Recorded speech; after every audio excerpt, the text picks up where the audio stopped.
All right, hi everybody. It's Bonkai 922. Before I get into the Seven Deadly Sins chapter review, which was a freaking awesome chapter with a lot of intrigue in the end, little update here. Probably later today I will do. It's just my afterthoughts of Legend of Korra season 2. It's just gonna be my afterthoughts on it. I'm gonna do that and another Toriko. Let me read it. Toriko's gonna come soon too. So yeah, that's the story there. Okay, this Seven Deadly Sins chapter. Holy shit, was this fucking ridiculous? Chapter 55. Nanatsu no Taizai. Emotionless Man. Now, this chapter basically introduced gowther. And we see the beginning with Threader and Meliodas started saying, oh, his youth is seven deadly sins. And Meliodas like, are you kidding me? It's not just truly am the goat's sin of lust. Gowther. And Gowther's saying that. And some of the people in Dawn Roar, like this guy, this girl's, I don't think it was this Simon guy, Simon. It's just somebody else. She's like skeptical. Like, are you sure you haven't been taking your sleeping pills? Sleeping, kind of jam. That's impossible. And then the girl's name is Jillian, by the way. And the guy who with the arrow is saying that's impossible. He stopped my arrow. A normal boy, he wouldn't have been able to do that. And this is kind of, what I really liked about the beginning of this chapter was the way Gowther's, his whole atmosphere, the way he acts, is towards Bon and Meliodas. It's like a meeting of everyone together, and they just haven't seen everyone in a long while, and he's basically saying, Bon's like, oh, you were the one inside the arm the whole time. I thought that you were a big old geezer and everything. And he's like, he's very, Gowther, this guy, he's very, as the chapter says, the name of the chapter is The Emotionless Man. The Emotionless Man. So he's very emotionless. He doesn't show too much emotion, Gowther. And he's like, oh, you are Bon and everything. In this part, he says you are down the undead Bon, and you're definitely Gowther. And he's like, well, something's been bothering me. He's like, that young man over there is an incarnate image there, who is the incarnate image of Meliodas, I know is, yes, sir, I'm the one Captain Meliodas. And it's kind of funny, because Gowther was surprised by it, but then I think it was the Simon guy. He's like, this bitch is Meliodas? Like, he's like totally surprised by it. Like, and then Meliodas says, oh, you're gonna be real surprised, look at King. Because he's like he's like small and everything, and he shows his, real face, and it's like King, And then Gowther's saying, no, he's the same person. Bone structure, voice, body, odor, everything are all completely different. He's saying they're not the same person. And then then he's saying, oh, that's definitely him. He said, you changed your mind fast. And then we have Threader clapping.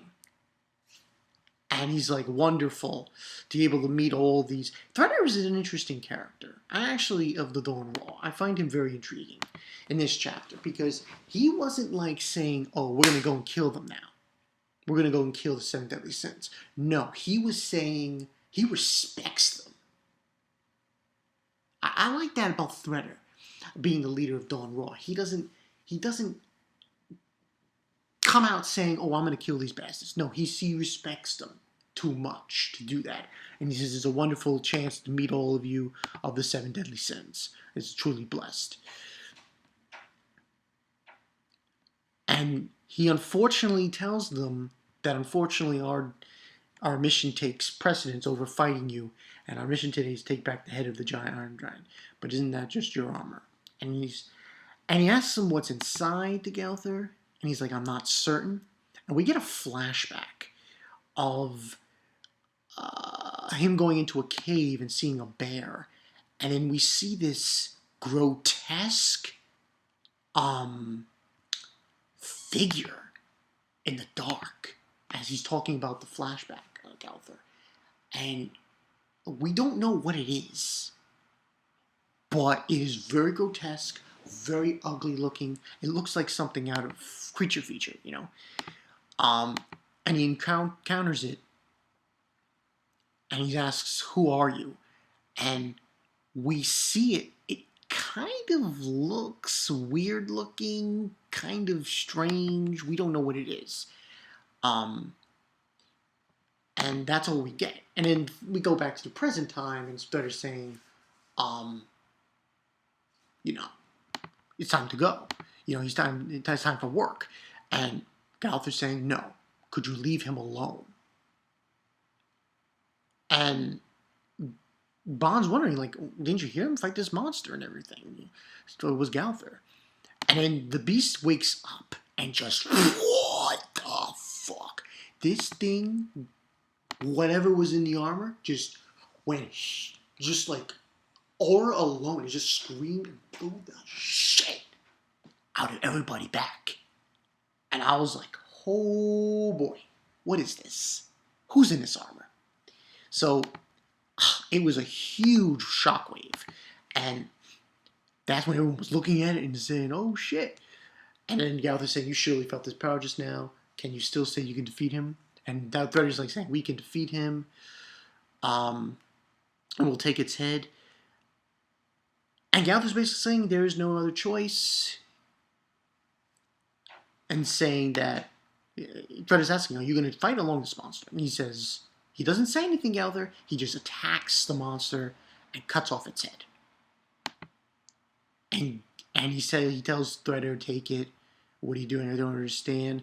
And he apparently says, Gowther is stating to him, this is the more sane, logical solution. If we have a fight between the Roar, Seven Deadly Sins, and this monster, the village will be destroyed. And I don't want that. I don't want innocent lives to be taken, and so on and so forth. So, you know, he says, as respect to the knights, you will take this, and so on and so forth. And this Simon guy pisses me off. He's like, are you sure, Threader? He just took our target. And he's like, silence, child. I'm like, yeah. Threader is a bad move. Threader? This guy? I'm liking him. Because he's like, silence. I'm the captain here. I'm in charge of Dawn Roar. You shut the hell up. We're leaving. And he basically leaves by saying, I like you, ghost sin of lust. Gowther, I respect your strength. That's the Seven Deadly Sins. Retreat for now. And he's like saying, if the time comes to receive orders to take your head someday, then we, you know, shouldn't have to explain. And he says bye. And they move on their way. After that, they then look at the so-called situation of this thing that's left. And, you know, King, Bond, and Melody, not us two. They're like surprised, like, are you sympathizing with this thing, Gowther, and stuff? Are you surprised? Why? Was I sympathizing? And Melod's saying he's seen this monster before. And this is when Gowther says that it's human. And they're like, human? And he tells them, if best let us do our best to stop this. And basically said, I said it before, if it involved all three of us in a battle, chaos would have ensued. And this thing is beheaded, and it gets up. And he says that originally this thing was human. Gowther tells him. And basically, you know, it wasn't just an ordinary human to begin with. They're saying, like, how can this be human? It's abnormal and everything. And he says it was originally a holy knight.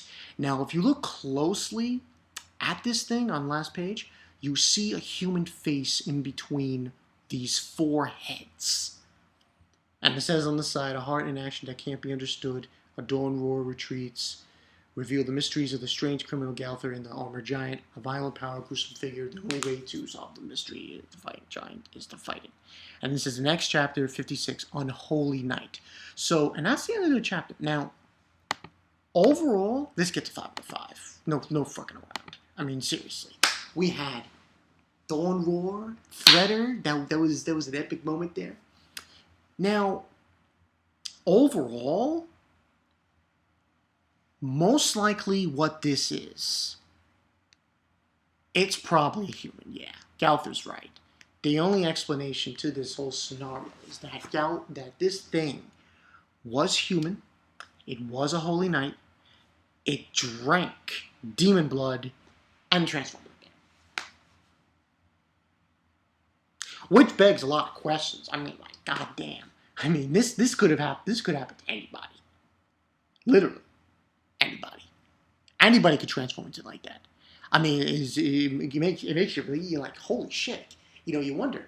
Jericho and Gira, they were able to accept the demon blood and not transform like that. Like, seriously. Shit. Demon blood is no joke.